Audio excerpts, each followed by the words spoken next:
यासाठी जागतिक बँकेच्या साहाय्याने 3200 कोटी रुपये किमतीचा महाराष्ट्राचा प्रतिसादक्षम विकास कार्यक्रम राबवण्यात येणार आहे। जलयुक्त शिवार अभियान 2 अंतर्गत मार्च 2024 अखेर 49,651 कामे पूर्ण झाली असून यावर्षी 650 कोटी रुपयांचा निधीची तरतूद करण्यात आली आहे।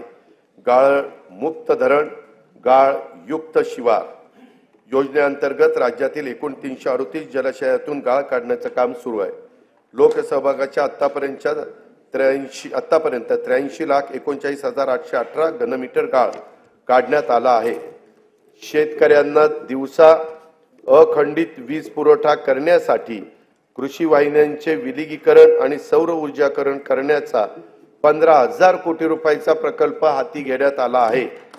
शेतकऱ्यांना मोफत वीज उपलब्ध व्हावी, मोफत, यासाठी मागेल त्याला सौर ऊर्जा पंप या योजनेच्या करता 8,50,000 शेतकऱ्यांना सौर ऊर्जा पंप उपलब्ध करून देण्याचे मी जाहीर करीत आहे।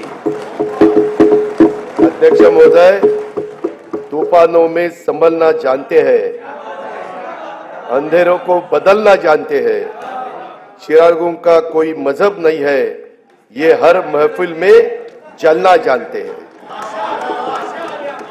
माननीय पंतप्रधान नरेंद्र मोदी यांच्या नेतृत्वाखाली सरकारच्या दूरदर्शी धोरणामुळे 2047 पर्यंत भारत विकसित देश म्हणून उदयाला येईल। भारत ही जगातील तिसरी मोठी अर्थव्यवस्था होण्याच्या वाटेवर आहे। अर्थव्यवस्थेच्या या वाढीमध्ये तरुण उद्योजकांचा वाटा मोठा असणार आहे। महाराष्ट्रातील सर्व बातम्यांचे विश्वासार्ह व्यासपीठ, सकाळच्या सर्व सोशल मीडिया प्लॅटफॉर्मला लाईक, फॉलो आणि सबस्क्राईब करा। तसंच सर्व नोटिफिकेशनसाठी बेल आयकॉन प्रेस करायला विसरू नका।